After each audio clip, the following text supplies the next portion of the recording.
When it comes to your quarterly earnings, there are two methods that companies can use to get their earnings information pushed out to investors. Today on Zippy Point.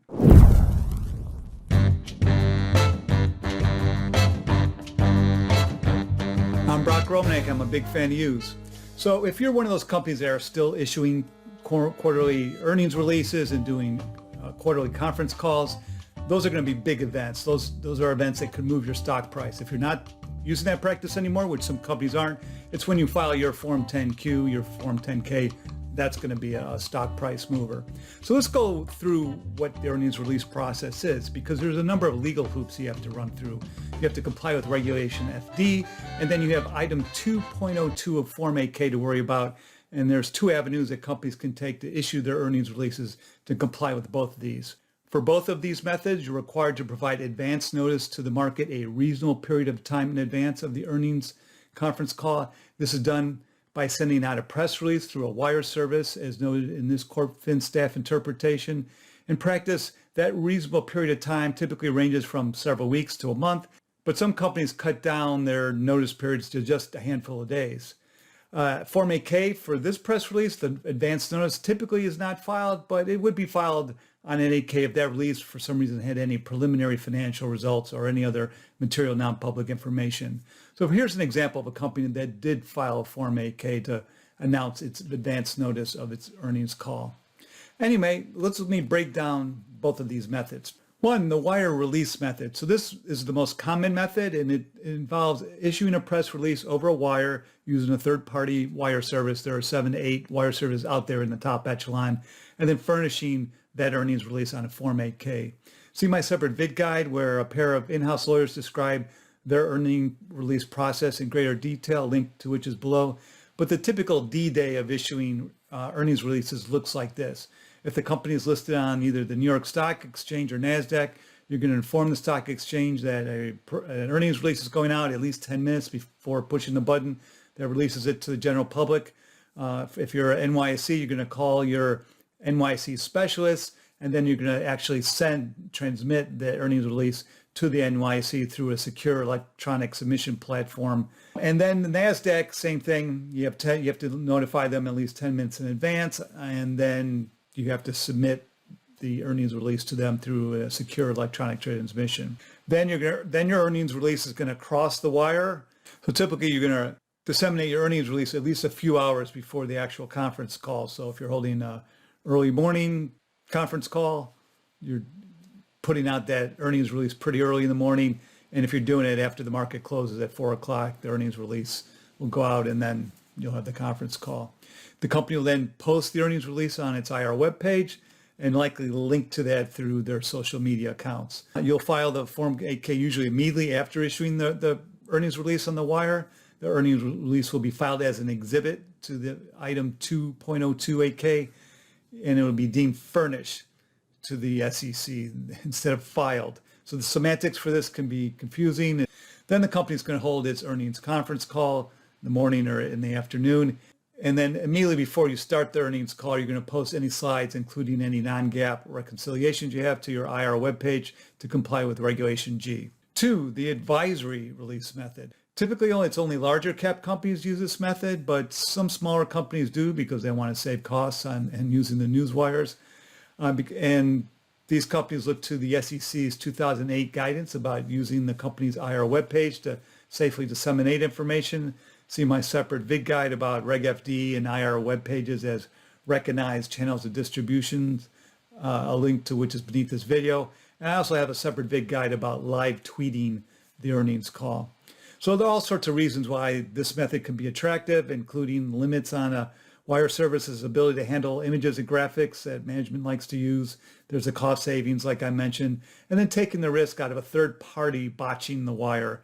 Instead, you have control of when the earnings release actually is going out to the market. So these are all valid reasons.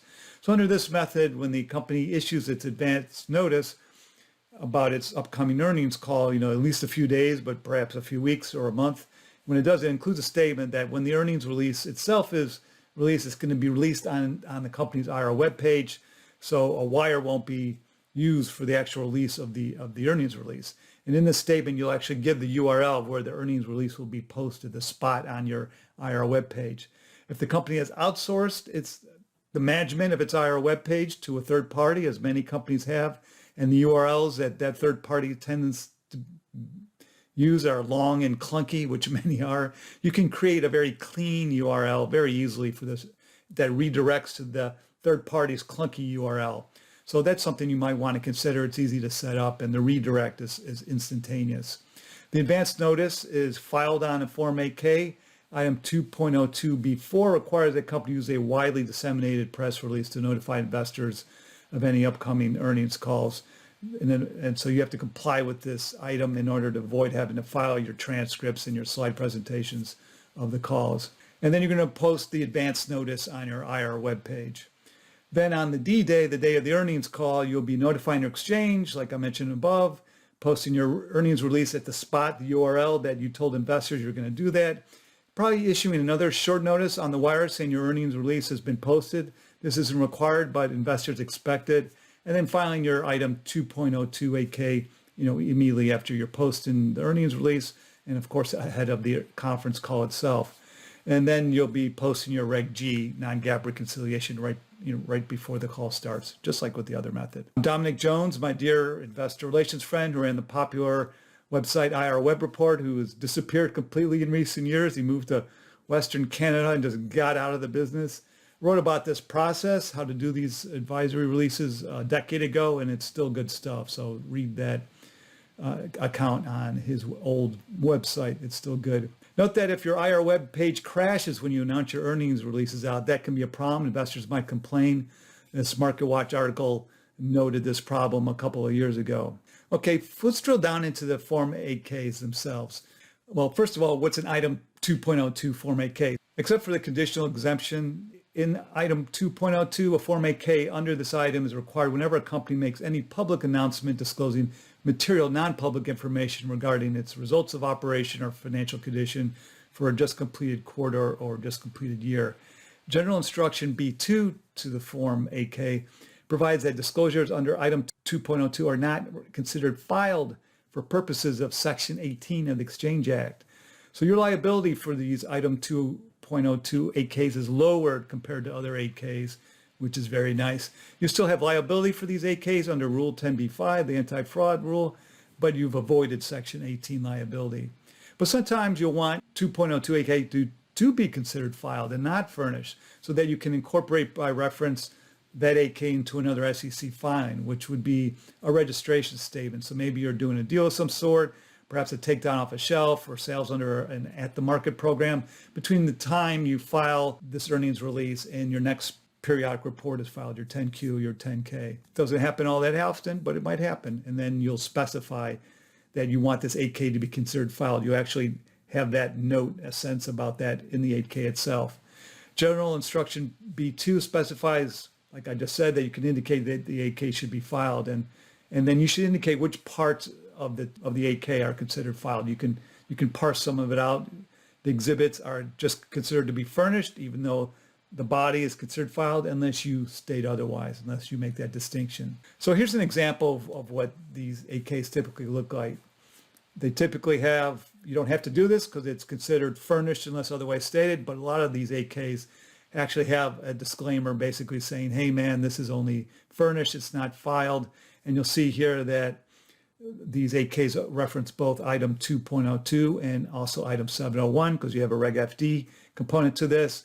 The earnings release is filed under item 9.01 as an Exhibit 99. And then some of these companies also have XBRL interactive data stuff in there, and that's filed as an Exhibit 104. So note that preliminary earnings announcements do trigger item 2.02 8K as noted in this Corp Fin staff interpretation, because as noted in Instruction 1 to item 2.02, the language in this item is very broad.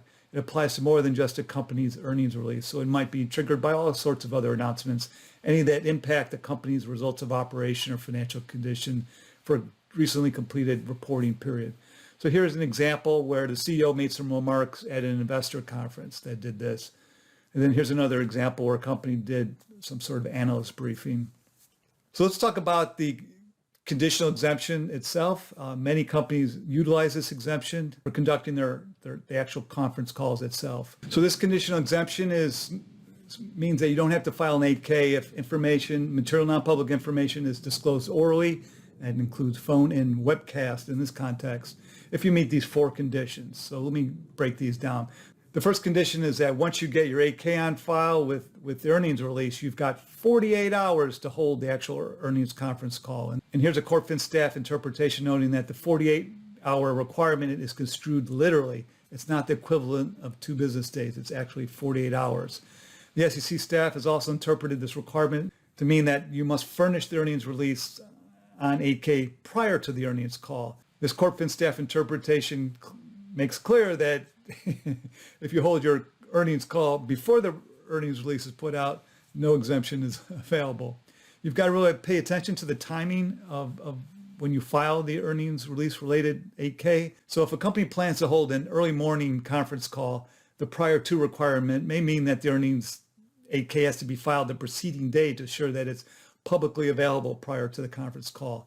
The earnings release 8K must be accepted for filing by EDGAR prior to the conference call. And since EDGAR filings made after 5:30 p.m. Eastern Time are considered accepted for filing at 6 a.m.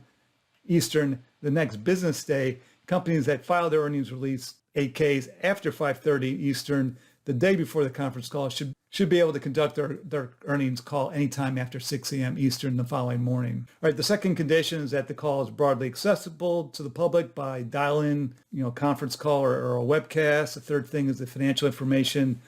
The required Reg G stuff is posted on the company's IR webpage. And then fourth condition is that the earnings call was announced by a widely disseminated press release that included instructions when and how to access the call. An audio archive of the earnings webcast will satisfy the webcast posting requirement if it contains all the material, financial, and other statistical information that's included in the presentation, including any information that's elicited out of the Q&A that takes place after the scripted part of the earnings call that was not previously disclosed. Alternatively, the company may just post slides or similar presentation materials containing that required information as noted in this CorpFin staff interpretation. If the conditions for the exemption are not met, the company must file an 8K within 4 business days after the call, including a transcript of the call itself or slides including the material non-public financial information, including any elicited by the Q&A that was disclosed on the call as noted in this CorpFin staff interpretation. So here are a couple of examples of what that looks like when companies have done their earnings calls and have not relied on the exemption, and they've filed a script. Now, during the earnings call, if the company unexpectedly discloses material, new information that it hadn't been planning, that would happen usually during the Q&A portion, you can still rely on the exemption by posting that new information on your IR webpage promptly after it's disclosed, and that's considered to be no later than 24 hours after that inadvertent disclosure as noted in this CorpFin staff interpretation. And if you happen to be filing your 10Q before the earnings call, you can use that to rely on this exemption by furnishing the information you need to as an exhibit to that 10Q rather than filing an item 2.028K as noted in this CorpFin staff interpretation. The last thing here is the failure to file an item 2.028K on time does not impact your timely status for purposes of S3 eligibility, as noted in this CorpFin staff interpretation. So let me spend a second on amendments of Form 8Ks, because it happens more often than you would think. You have to amend the 8K, the item 2.028K, because, for example, you need to fix a number in your earnings release. There was some number that was wrong. So here's an example of an amendment to an 8K because one of the numbers was wrong in the original earnings release. Or when the 8K was filed, it was tagged under the wrong item. And that happens more often than you would think too. So here's a pair of examples of that. They have explanatory notes indicating what happened. Anytime you file an amendment to an 8K, you should have an explanation of why you're doing that, in particular here in the item 202 context, especially if you're correcting the number that was wrong in your original earnings release, but in all cases. So you want to see my separate Vid-Guides about non-GAAP disclosures. You likely have some in your earnings releases. And then I have a separate Vid-Guide about earnings release practices for archiving them. and then the transcripts that are floating out there, third parties making transcripts of your earnings calls. Both interesting topics and worth exploring. Let me know what you think. Our guests today include Joe Alley, who's a partner of Arnall, Gold & Gregory down in Atlanta, and he serves as chair of that firm's securities and corporate governance practice. Jay Knight is a partner of Bass, Berry & Sims in Nashville, and he's head of that firm's capital markets subgroup. Jay and his family were filmed on an episode of Property Brothers recently, and Joe has won Jeopardy twice, the TV show Jeopardy twice. So these guys are TV stars in addition to being fine securities lawyers. I'm Brock Romanek, today on Zippy Point. Quick Zips by Zippy Point. Quick and dirty. So since non-GAAP measures are such a big deal in earnings releases, and I have a separate Vid-Guide about Form 8Ks under item 2.02 that you have to file in order when you do have an earnings release. Joe, what do you need to disclose under Reg G and item 10E in those earnings releases and in those item 202 8Ks? Yeah, so item 2.02 requires you to furnish the earnings release, and item 10E technically doesn't apply to documents that are furnished rather than filed. However, there's an instruction to item 10E, to item 2.02 that applies the disclosure requirements of item 10E. It does not apply the absolute prohibitions, but it basically picks up the equal or greater prominence rule, as well as the disclosures regarding usefulness and how management uses it if it's material. So the trick here, though, is to what extent item 10E applies to the press release itself prior to its being attached to the 8K. There's no question that with respect to equal or greater prominence, the staff has made very clear in the CD&Is and its comments, and there's even been an enforcement action, that it expects you to comply with the equal or greater prominence rule when you issue your press release, not when it's attached to the 8K. You can argue that item 2.02 doesn't actually say that, and you could certainly argue that the staff may have actually pushed up against or maybe exceeded its authority here, but their position is really clear. So I think practitioners would be well advised to comply with the equal or greater prominence rule in the press release. You also have to comply with the usefulness disclosure, but that can be placed in the 8K itself, or if it's up to date, you can just cross-reference to the 10K. I mentioned that item 10E's prohibitions don't apply, but I think one thing that's worth noting, the staff has this position that you should not use liquidity per share measures in a document that's either filed or furnished with the commission, and they extend that position to the earnings release as well when it's issued. On earnings releases, I really think this is an area that's kind of low-hanging fruit for the staff to comment on, because I continue to see comments from the staff that are issued, and they are in connection with 10K reviews. They're definitely pulling the earnings releases and seeing if they're matching up with what they're saying in their 10Qs, or if there's any non-GAAP measures in the earnings release that are being used. So I think this is one area where the staff has been issuing so many non-GAAP comments for so long that it's really low-hanging fruit for them to issue a comment on this particular area. And then, over the past year, you've had more plaintiff lawsuits around earnings releases and all that stuff. So I think this is just one area where, companies can really save themselves some time and headache, and perhaps even avoid other comments in connection with the 10K if they have a clean kind of non-GAAP presentation in their earnings package. It's got to be the first thing they look for. They look at the heading to see whether or not the non-GAAP number comes first or the GAAP number isn't there. Yeah, totally agree.